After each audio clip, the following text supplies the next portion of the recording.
orações no condicional. Note que quando o tempo de uma oração varia, o tempo da outra tem que concordar. Se você não entendeu, vamos a um exemplo. A frase If you are at home, I will talk to you.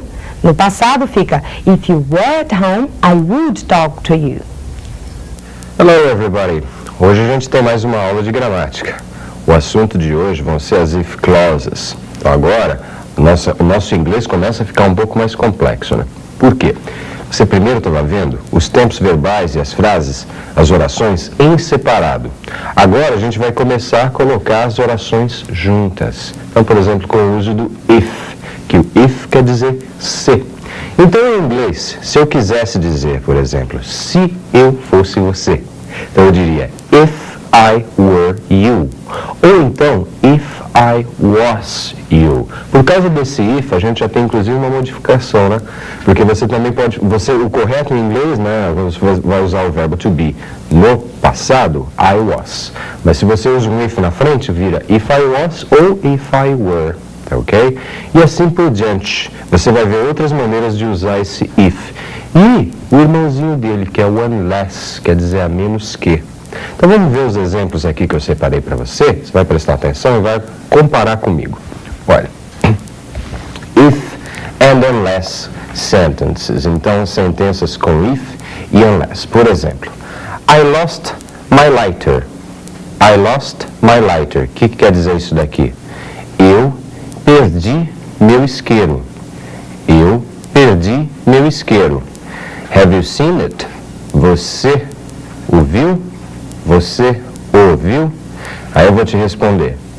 No, não vi. But if I find it, mas se eu o achar, if I find it, I will hand it back to you.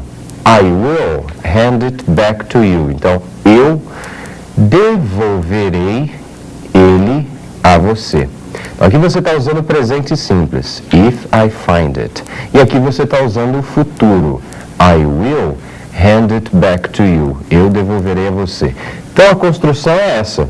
Você usa o futuro, tá? Com will, mais real possibility. Ou seja, isso é igual a uma possibilidade real. Quando você usa o futuro com will aqui, olha o futuro com will. E mais o presente do verbo, tá? Você está dando uma possibilidade real, ou seja, a possibilidade de eu encontrar o teu isqueiro. Se eu encontrar, eu devolverei para você.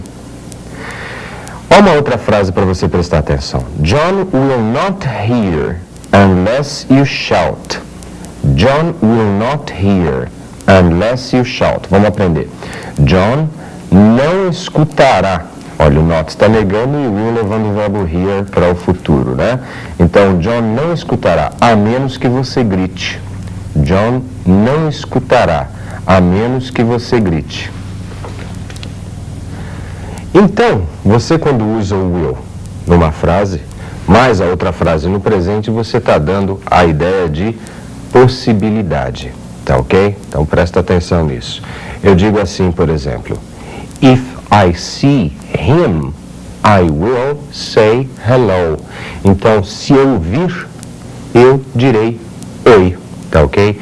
If I find the money, I will buy the pencil. Então, se eu encontrar o dinheiro, eu comprarei o lápis. Então, lembra sempre disso. Uma frase está no presente e a outra frase está com o will, tá ok? If I find, a frase com with tem que estar no presente. E a outra frase vai estar com will. Agora, se você muda, se você faz a frase com with, se você coloca ela no passado, a outra frase vai ter que estar com o quê? A outra oração vai ter que estar com o quê? Qual é o passado, entre aspas, de will? É o would, não é? Então vamos ver como é que fica. Olha aqui. What would you do if you won $1 million? Então, o que você faria? Como é que eu sei que é faria aqui e não fazer? Por causa do would. Would leva o verbo seguinte para o condicional. Então, o que você faria se você ganhasse $1 milhão? O que você faria se você ganhasse $1 milhão? Então você vai responder: If I won $1 million, se eu ganhasse $1 milhão, I would give all the money to you. Eu daria todo o dinheiro a você. Mentira, né? Mas olha aqui, você agora está usando o passado com o would. E você está levantando uma possibilidade irreal, não é isso? Se eu ganhasse $1 milhão, eu daria todo o dinheiro a você. Você levantou, portanto, uma possibilidade meio que irreal, não era isso? Então era aquela história: se eu tivesse dinheiro, compraria um carro novo. Como é que você falaria isso em inglês? If I had the money, I would buy a new car. Então, o que você tem que prestar atenção? Que quando você usa a frase do if no passado, automaticamente a outra vai para o would. Conforme se você usar a frase do if no presente, automaticamente a outra fica com o will, tá ok? If I have, I will. If I have time, I will visit you, tá ok? Se eu tiver tempo, eu visitarei você. If I have time, I will visit you. Se eu tivesse tempo, eu visitaria você. Então, if I had time, I would visit you. Tá ok? Então, sempre assim. Presente com will. Passado com would. Agora, vamos ver o último tipo que está faltando aqui.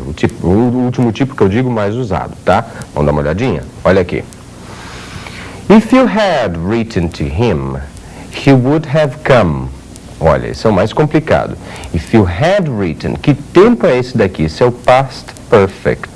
Perfect, porque esse tempo aqui é o perfect, né? É o particípio passado do verbo. O verbo write, passado dele wrote, particípio passado written.